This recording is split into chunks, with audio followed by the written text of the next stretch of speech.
Olá, pessoal, boa tarde, sejam todos muito bem-vindos para o nosso segundo episódio da websérie Menos Conversinha, Mais Conversão, toda terça-feira aqui no canal da Voito, e a gente vai ter sempre novos episódios desse quadro com um convidado de peso para trazer conversas sobre como converter mais e alavancar os seus negócios usando Growth Hacking.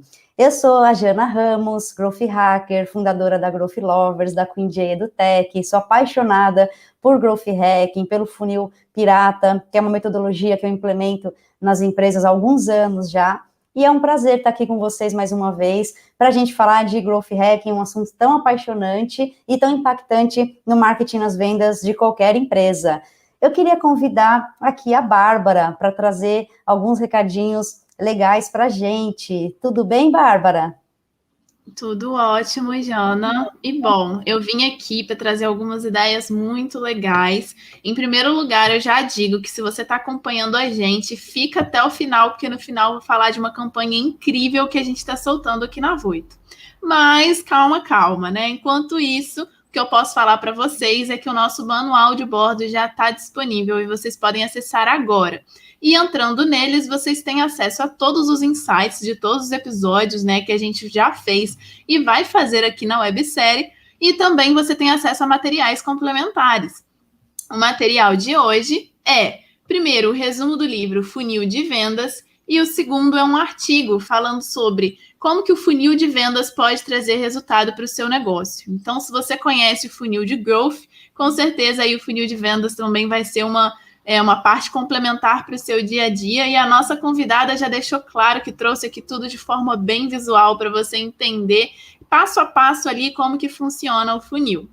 E além disso, convidar vocês também a participarem do nosso Insight premiado. Basta tirar um print da tela, postar no seu Instagram escrevendo qual é o insight que você gostaria de compartilhar, marcar os seus amigos e puf, você já está participando a partir do momento que você posta.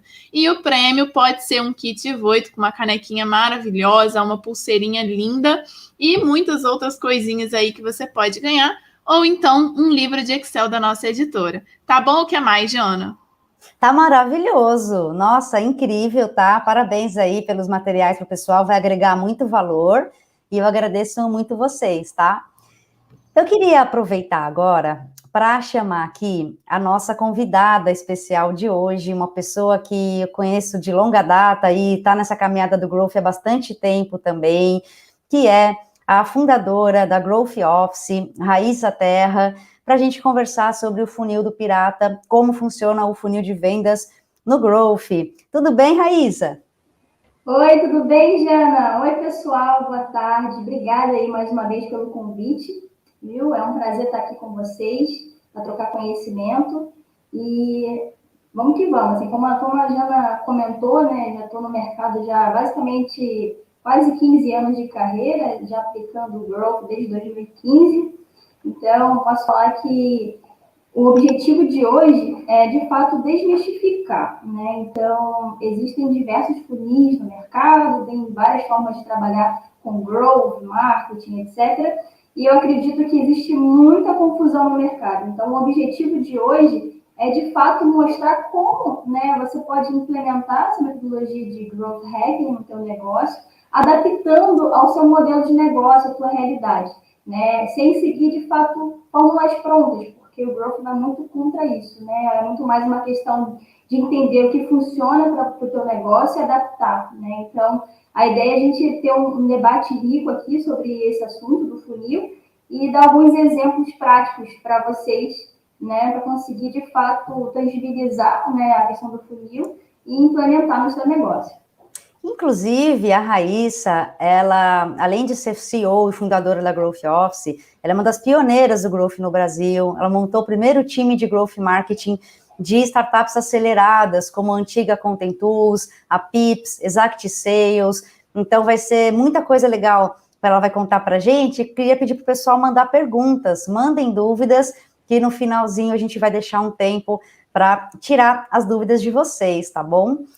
Muito massa. Começando aqui, sem tanta demora, que o pessoal deve estar curioso, né, para saber o que é esse funil pirata, né? Então, para a gente começar, eu queria saber o seguinte: o que é esse funil de growth, esse funil pirata, e quais são as principais diferenças em relação ao funil de vendas de marketing de conteúdo? Maravilha. Vou compartilhar, então, minha tela aqui com vocês, tá? Por favor. Então, esse funil, né, que vocês estão vendo, é o funil clássico à esquerda, funil de vendas, né, que a gente chama de funil, muita gente fala funil de marketing vendas. Esse visitante, leads, oportunidade de venda, geralmente é aplicado para empresas que têm uma venda não complexa, que a gente chama de low touch, como SaaS, como e-commerce, ou seja, não existe muito atrito para a evolução desse lead, na jornada desse lead, para fechamento de venda. Do lado direito, vocês vão ver um funil que tem outras etapas, como visitante, lead, MQL, que é o lead qualificado pelo marketing, o SAL, que são os leads, na verdade, aceitos para o time de pré-venda. Então, aqui já está falando, principalmente quando você já trabalha com uma venda complexa, que tem o time de marketing, que tem o time de pré-venda, que tem o time de venda. O SQL são as oportunidades de venda, no caso, as reuniões agendadas de apresentação comercial e venda. Então, olhando para esse funil, é um funil de venda, ou seja, ele não vê a jornada como um todo, que é o funil de growth. Tá? Mas vale aqui já deixar claro que, por que é o que eu falo assim, geralmente, quando você trabalha com vendas complexas, eu sugiro você colocar, aí já pode ir para o próximo funil, próximo slide, eu passo aqui, né? Peraí, que viagem, peraí. Depois eu explico aqui esse funil em Y.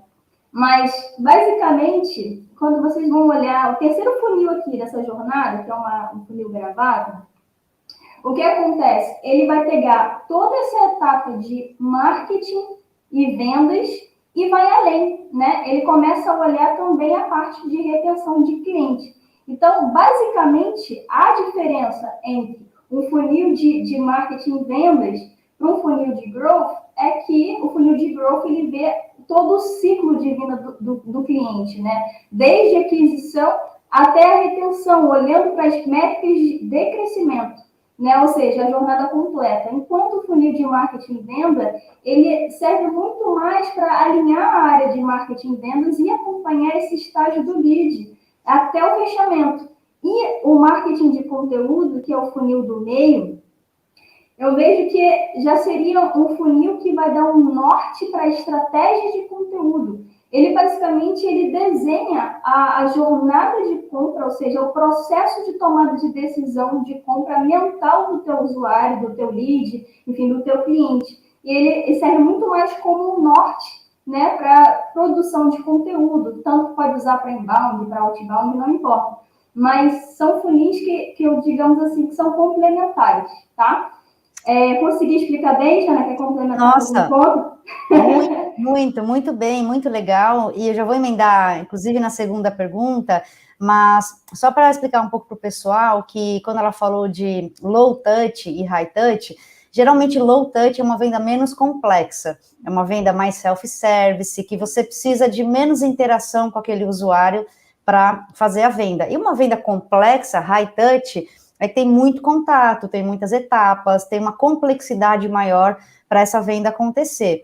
E aí eu queria, aproveitando isso, te perguntar o seguinte, qual que é, por que, no final das contas, utilizar esse funil gravata, né, que você... maravilha. Qual o benefício de usar esse framework e não o funil tradicional de marketing e vendas? Maravilha. A diferença é que o funil de marketing e vendas, ele acaba quando você fecha o cliente, né? Ou seja, fechei a venda, não olho mais para nada. O funil gravata não, você começa de fato a olhar para o crescimento de negócio, porque não existe crescimento de negócio sem retenção de cliente, né? Então tem muito mais a ver com, ok, entendi, eu fechei esse cliente ele tem o perfil do meu, digamos assim, meu ICP, meu perfil do meu cliente ideal. Eu começo a olhar, fazer um trabalho de como é que está sendo a jornada de adoção da minha solução, seja, enfim, o uso do produto, onboarding, etc. Eu começo a medir a satisfação desse cliente junto à minha solução, para ver se realmente está fazendo sentido para ele, e naturalmente eu consigo expandir a minha base de clientes a partir da própria base. Então, eu faço o quê? Uma campanha de incentivo para gerar upsell, cross-sell, até mesmo um programa de indicação. Então, existe todo um trabalho que você não precisa ficar o tempo inteiro investindo somente em trazer novos clientes, né? Então, é muito mais inteligente, o growth tem muito a ver com isso também de otimização, de você, de fato, melhorar o seu relacionamento com o cliente e basicamente entender se aquilo faz sentido para ele e incentivar com que ele, de fato, fique, né, mais tempo contigo, ou seja, para que ele se pague, que a gente chama ali do lifetime value, ou seja, quanto tempo que aquele cliente fica ali comigo para, de fato, pagar aquela conta, né, para que o meu custo de aquisição ele faça sentido, ou seja, para que eu consiga ter realmente uma solução que resolva, né, as demandas do dia a dia dele, ele fica satisfeito, ele pode indicar para outros clientes, naturalmente, ele acaba se tornando um canal de aquisição para a minha empresa também.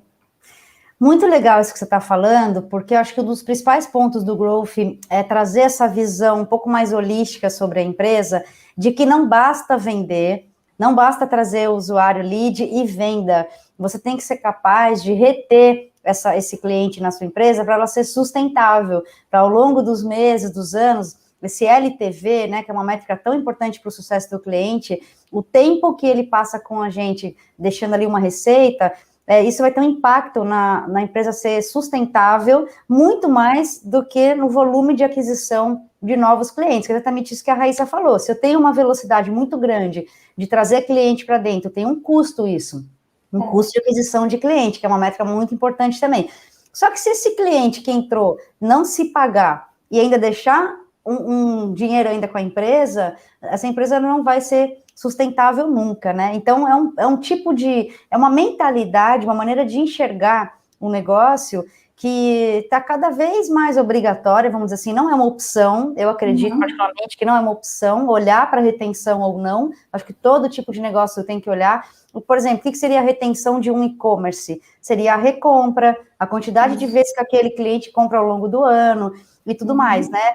Agora, aproveitando isso, eu queria te perguntar o seguinte: como que eu posso, na prática, aplicar esse funil pirata na empresa e se tem algum tipo de segmento que não é adequado ou que não é indicado que seja utilizado? O que você acha? Eu acredito que esse funil ele serve para todo tipo de negócio. Só que, o que eu vejo que é relevante enxergar? Fazer, de fato, associações de funil, né? Então, você pode ver que é muito difícil, assim, o time de marketing de vendas, que eles acabam, enfim, tendo áreas separadas, eles enxergarem esse funil como um todo. Eu acredito que vale a pena a gente trabalhar com o funil de marketing e vendas e ter esse funil de growth olhando toda essa jornada. Só que o que é importante? É sempre entender como adaptar, ou seja, voltando lá para a minha tela, vou compartilhar de novo aqui. Então, olhando para esse funil de gravata, então, o que significa no meu funil de growth o nível de consciência? Ou seja, eu acho que vale a pena destacar que eu acrescentei algumas etapas desse funil pirata, tá? O funil pirata, ele não tem essa consciência e não tem adoção nem expansão. É o que eu acabo quebrando, mas a lógica é bem similar, né? Então, o que eu costumo dizer? Ok, o que seria o nível de consciência do meu funil pirata? O que isso significa na prática, olhando para o meu funil de marketing e vendas, por exemplo? São visitantes no meu site, landing page, enfim, na minha página de cadastro de produto, etc. Eu começo a fazer associações do que seria cada uma dessas etapas. Então, aquisição. Então, o que seria a etapa de aquisição no meu funil de growth? Seriam os leads, seria outras métricas, por exemplo, é o custo por lead. Eu acredito muito, Jana, que esse funil de growth ele dá muito a questão do norte de você identificar quais são as métricas que a gente precisa acompanhar para identificar se existe algum tipo de gargalo no meu funil como um todo, tanto de marketing, vendas, quanto na parte de retenção. E aqui eu acho importante que a gente está falando que quais são as metas que a gente quer acompanhar, por exemplo, em ativação? Demonstração de produto, levantada de mão, ou até mesmo, enfim, carrinho abandonado, quando a gente fala de e-commerce. Ou seja, não existe uma fórmula, gente. Estou dando um exemplo de como, né, é possível fazer essas associações. E Inclusive, a ordem, né, muitos funis, quando você trabalha com produtos premium, né, de SaaS, por exemplo, a retenção, muitas vezes, ele está antes da geração de receita, que tem a ver com acompanhamento do quê? Do uso do produto que é freemium, ou seja, a pessoa compra, ela cria uma conta grátis, que tem uma série de funcionalidades robustas, e aí faz um trial, por exemplo, para depois converter em receita. Então, a ordem, inclusive, desse funil de growth, ela varia muito de acordo com o modelo de negócio. Mas o que eu vejo que é essencial, por exemplo, ok, vendi, né? Ou seja, o usuário, o cliente, o lead, ele passou por toda essa etapa do funil. E o que eu acompanho no termo de receita? É só o faturamento? Não, não é só o faturamento. Eu tenho que acompanhar a questão do meu ticket médio, para incentivar, de repente, se for o caso mais de negócio, aumentar o ticket médio por compra, expandir essa base, para ver se o custo de aquisição está fechando essa conta, se o ROI das minhas campanhas de marketing estão fazendo sentido. E, da mesma forma, acompanhar o após, ok, o número de pessoas que estão implementando o meu produto, elas estão conseguindo usar a minha solução? Ou seja, existem muitas empresas de produto que acabam não acompanhando, por exemplo, a usabilidade, o uso, né, do produto no negócio, e acaba perdendo o engajamento do teu cliente. Né? E a falta de engajamento pode acontecer o quê? Numa queda de NPS, num até um possível churn. Então, quando você começa a acompanhar a jornada como um todo, até mesmo uma recompra, quando a gente fala no caso de um e-commerce, se a pessoa compra uma vez e 6 meses depois, por exemplo, não existe nenhum tipo de incentivo para fazer com que essa pessoa volte a comprar, você acaba perdendo esse cliente, você acaba não retendo esse cliente. Né? Então, existe uma série de métricas que a gente acaba associando a cada uma dessas etapas de funil para conseguir acompanhar, ter essa visão do todo. Consegui explicar? Jana, quer complementar? Muito bem, poderosíssima, né? Maravilhosa. Que, inclusive, eu estava com uma dúvida para te perguntar aqui, que eu vou aproveitar e já emendar com a dúvida da Thaís, que mandou aqui para a gente. Obrigada pela sua dúvida, Thaís. Ela falou o seguinte: boa tarde, Raíssa.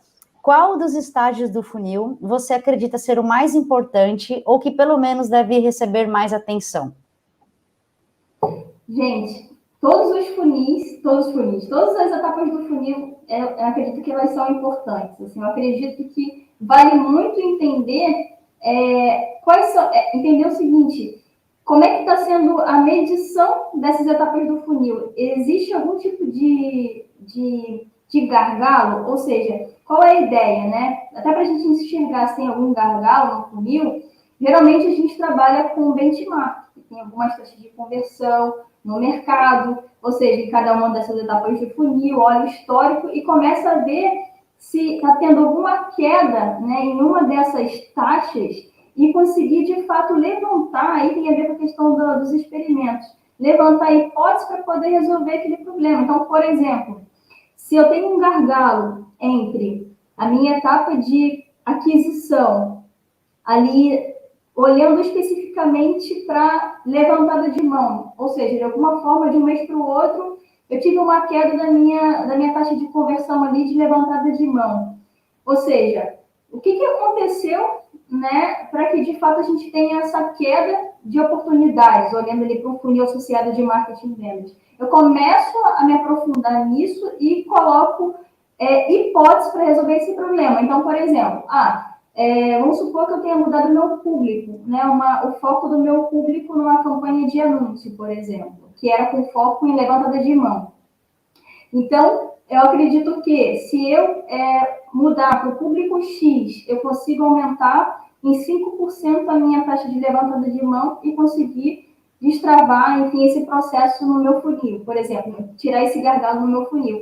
Então, assim, não existe, na minha visão, tá, gente? Assim, o ponto que você precisa dar mais atenção. Eu acredito que todas essas etapas acabam influenciando para que no final a gente tenha um volume considerado de receita ou não.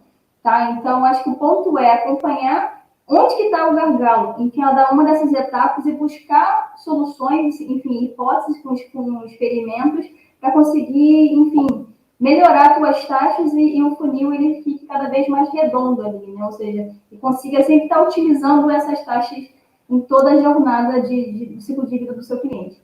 Mas, posso falar só uma coisa. que é um mais, né? Não adianta que eu falo assim, eu vejo que é importante olhar tudo, mas não adianta também você trazer, vender e perder, né? Loucamente muitos clientes. Ou seja, é como se fosse aquele balde furado, né? Você entra e perde. Então, se você, de alguma forma, está trazendo muito, fechando muito, perdendo muito, você tem um problema em produto, ou você está, de repente, atraindo o perfil do cliente não ideal. Então, o que está acontecendo? Porque, como a gente falou, um negócio ele só expande, ele só cresce se você reter os seus clientes. Então, eu vejo que, no final das contas, não faz sentido só vender e perder na mesma proporção, né? Então, o churn é importante. Até porque, para a gente conseguir ter a última etapa do funil pirata, que é a recomendação, eu preciso desse cliente satisfeito. Ninguém que está insatisfeito vai recomendar. Então, a partir do momento que eu perdi ali a retenção desse cliente por algum motivo, ou ele está insatisfeito, ou foi uma venda errada, ou ele não teve um onboarding muito bom, ele não teve um acompanhamento do CS, do sucesso do cliente que foi muito bom, ele cancelou. Obviamente, ele não vai recomendar um produto que ele cancelou, então já matou o meu funil ali. Até porque, complementando também, não é a mesma pessoa que vai olhar todas essas métricas e todas essas áreas. Provavelmente a aquisição e ativação é o pessoal de marketing, vendas é o pessoal de vendas, retenção e recomendação é sucesso do cliente, customer marketing. Então, esses times, uma coisa que eu acho muito legal do Growth é que é um método que integra diferentes áreas, integra diferentes times para olhar a empresa como um todo. Foge um pouco daquela história de cada um olha o teu. Então, por exemplo, se teve muito churn, a culpa é do CS. Ninguém vai parar para se perguntar se a venda foi correta, se aquele perfil de cliente que está cancelando era um perfil ideal, porque se não era um perfil ideal, ele tem mais aqui ir embora mesmo, ele tem mais aqui dar churn mesmo. Então, isso é uma coisa que eu acho muito legal do Growth, e eu já emendo na pergunta da Amanda. Muito obrigada pela sua pergunta, viu, Amanda? Boa tarde, Raíssa. Como reduzir as perdas ou desperdícios durante o afunilamento? Beleza, só uma correção, gente, é Raíza, tá? Só porque eu gosto de falar, tipo... Eu também falei errado, Raíza, desculpa. Às vezes solta, tipo, Raíssa, né? Aquela, tipo, bem das antigas, né? Não sei se alguém entendeu, porque não sei se é do tempo da galera que tá assistindo, mas, enfim. Eu sou antiga. Raíza. Raíza Terra, gente. Então, assim... Mas vamos lá.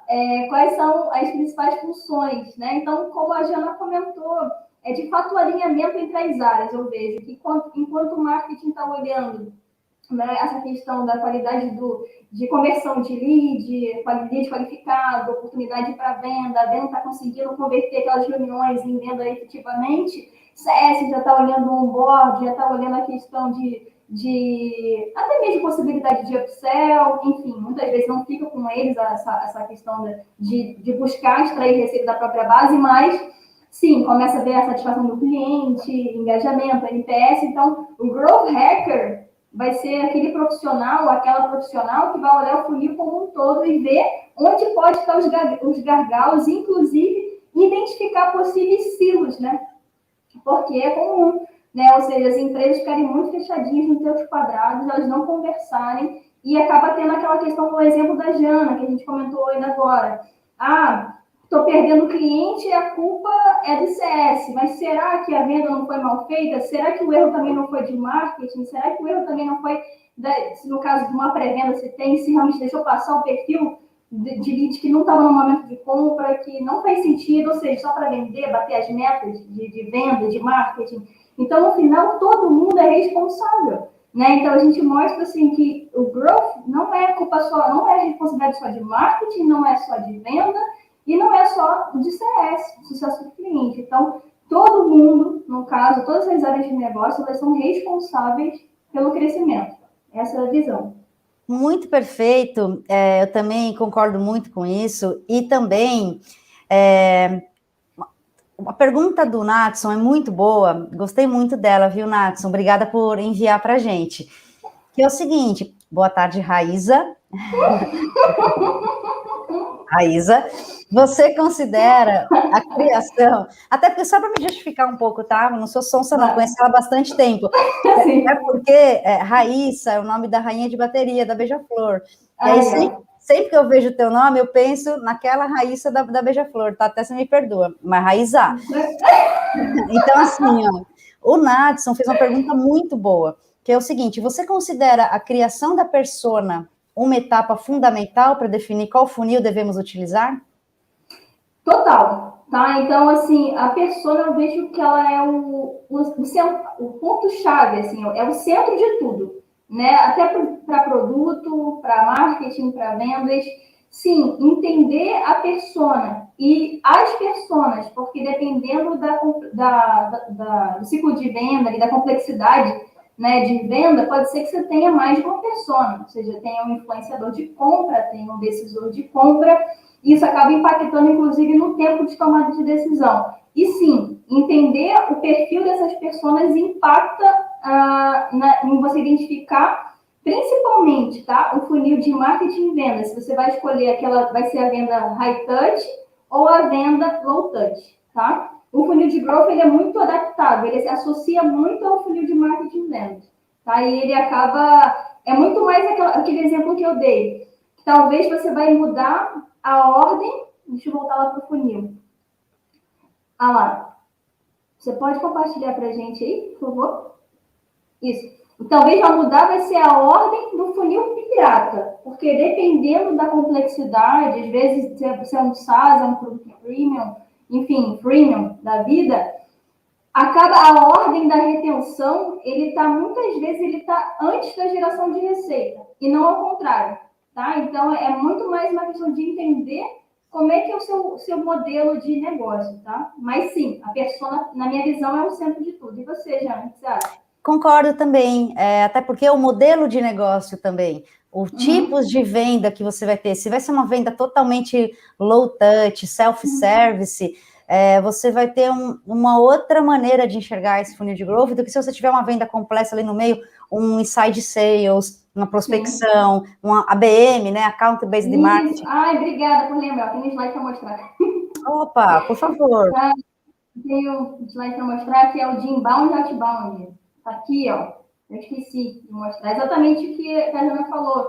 E dependendo da complexidade, você vai trabalhar só com outbound ou vai trabalhar com inbound e outbound, que é esse funil em Y, ou seja, a integração dessas duas estratégias, né, de trabalho. Então, assim, eu acredito que acho que tudo é adaptável, né, Jana? Acho que a gente não segue fórmula pronta. Acho que você tem que olhar para o teu negócio, olhar para as tuas pessoas, entender a complexidade de venda e adaptar para a tua realidade. Cara, perfeito. Eu falei isso ontem num call com um cliente, que eu falei, olha, não existe fórmula pronta, tá? Porque ele fala, eu tô pesquisando vários gurus aí da internet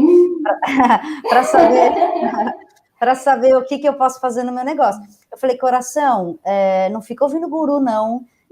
Entende você o teu negócio, entende o que está acontecendo, quem é o teu perfil de público, onde esse perfil está, qual é o teu tipo de venda, qual é o teu ticket, e aí, baseado nas suas informações de cenário e modelo de negócio, é quase que artesanal o processo de growth, para eu desenhar uma estratégia, as áreas de growth, e o que vão ser as minhas North Star Metrics, né, a gente falou um pouquinho na primeiro episódio, a gente falou disso, é muito mais eu enxergar onde estão meus gargalos, onde eu vou focar, e não é focar para sempre, eu vou focar por um período de tempo até resolver aquele problema que eu identifiquei, que inclusive era uma pergunta que eu estava aqui para te falar, né? Como é possível manter o funil de growth sempre otimizado?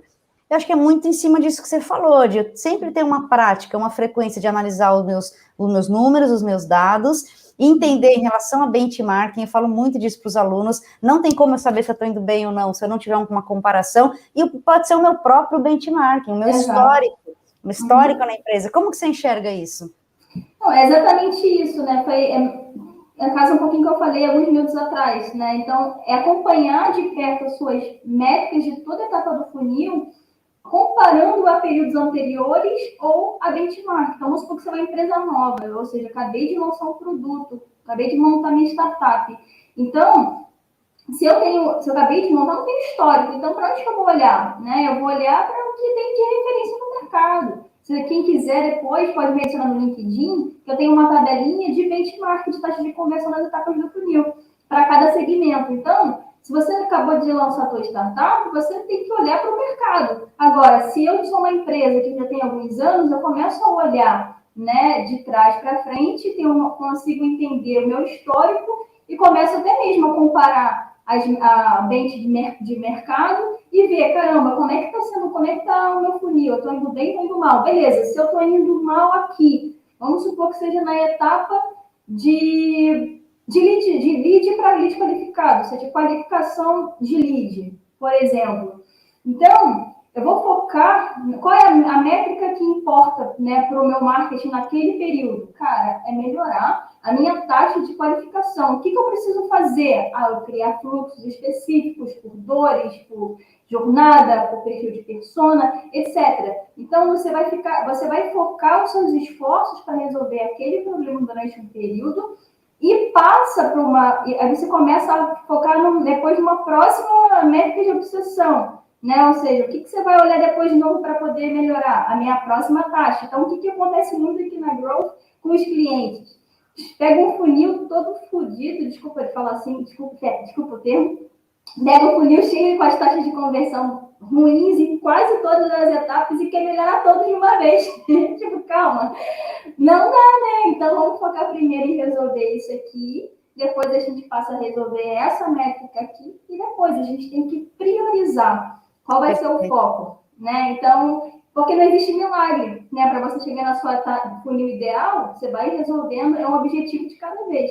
Né? Perfeito, perfeito, que muitas vezes é um cobertor curto, que você puxa de um lado, falta do outro, e é um exercício. Até mesmo respondendo a pergunta da Jennifer, né, que perguntou quais as principais funções do Growth Hacker dentro de um funil de growth. Exatamente isso, Jennifer, é identificar cadê os gargalos, e ajudar os times a se organizarem, a terem os dados, a enxergar essa análise data-driven e ajudar os times a priorizar o que de fato é relevante ali e o que está acontecendo.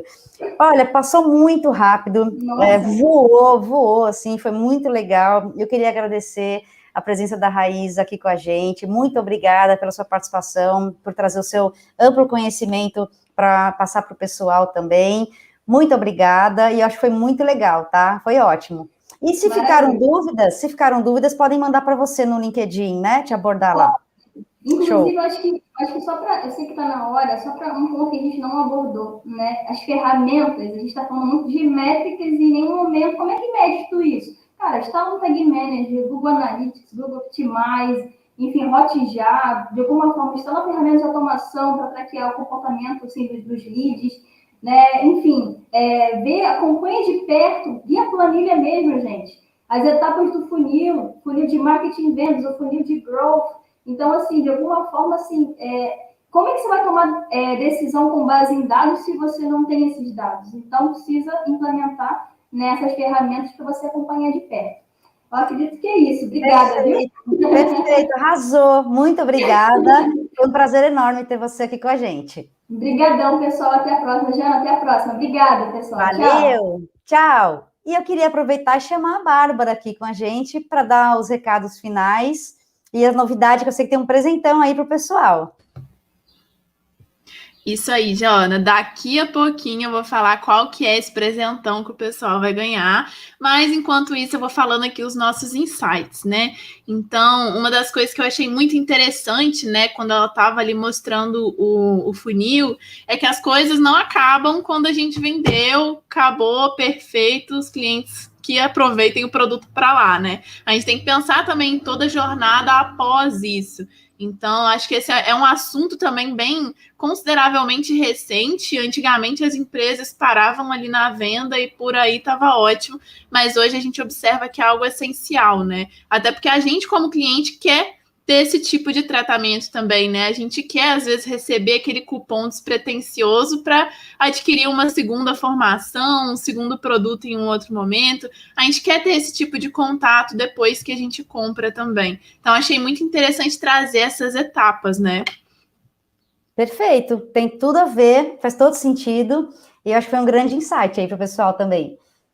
Pois é, e só um último insight também que eu achei muito interessante é a importância que a persona tem, né? E de fato, de que adianta a gente pensar em cada uma das etapas, estruturar tudo perfeitamente se a gente não sabe quem a gente vai atingir, se a gente não sabe o que aquela pessoa tem interesse, de que forma a gente pode, de fato, efetivamente atingir ela, né? Então é importante a gente entender quem é essa pessoa, o que ela valoriza, com o que ela trabalha, o que é importante para ela, né? A gente fala muito do mapa de empatia também. Então, achei interessante que a gente realmente precisa conhecer o nosso público, a persona ali com quem a gente vai tratar, para de fato ter ações que façam sentido com o objetivo que ela tenha, né? Então, achei muito legal também. Perfeito, até porque quem fala com todo mundo não fala com ninguém, cada vez mais tem que ter uma personalização e você conhecer muito bem o seu público e direcionar assertivamente para eles, né? É um grande insight também, sem dúvida. Inclusive, isso me lembrou também que na primeira temporada do Menos Conversinha, Mais Conversão, a gente tem uma live falando exatamente sobre isso, né? Personalização. Então, se você tem interesse também, dá uma procurada aqui no nosso YouTube, que com certeza você acha ela aqui no nosso canal. Inclusive já peço para o pessoal curtir o canal, se inscrever no canal, curtir o vídeo aqui e se inscrever para não perder nenhuma websérie de vocês, que são muito boas, de altíssimo nível e vale muito a pena o pessoal acompanhar. Isso aí. E aproveitando, né, quem segue a nossa rede social já sabe qual é a surpresa que eu vim trazer hoje. Então, ó, para você que está super curioso, a gente está fazendo agora, essa semana, o lançamento do curso Pensamento Crítico. Olha só a importância que é você ter um pensamento crítico. Aqui o tempo todo a gente falou dessa importância, né? Da gente olhar para o funil de forma estratégica, conseguir identificar ali quais são os pontos de melhoria, quais pontos a gente pode levar para frente. Com certeza o pensamento crítico é uma soft skill que está aí presente em todo momento, né? Então, se você tem interesse, o curso vai estar gratuito. Olha só, pessoal, mas é por tempo limitado. Então, ó, já vai atrás das nossas redes sociais, a gente vai mandar o link aqui no chat também, mas não deixe de acessar, porque é um lançamento de peso. Uau, que legal! Gratuitamente, por tempo limitado. Eu já peguei o meu link, vou garantir a minha inscrição. É muito legal a oportunidade, parabéns pela iniciativa de vocês. Sem dúvida, deve ser um baita curso, um aprendizado maravilhoso, e é uma skill fundamental, realmente, até para fazer growth, para você ser um analista data-driven, tem que ter pensamento crítico para ver ali o que está acontecendo nas situações, nos cenários, né? E você conseguir entender qual o caminho seguir, para onde levar o rumo da tua empresa, né, das tuas áreas de marketing e vendas, sem ter um pensamento crítico é praticamente impossível, né? Então, eu acredito que complementa demais as skills de Growth Hacking e excelente iniciativa. Parabéns. Perfeito, Jana. Então é isso, já vou deixar aí para o pessoal correndo para as nossas redes. Maravilha, então, Bárbara, muito obrigada.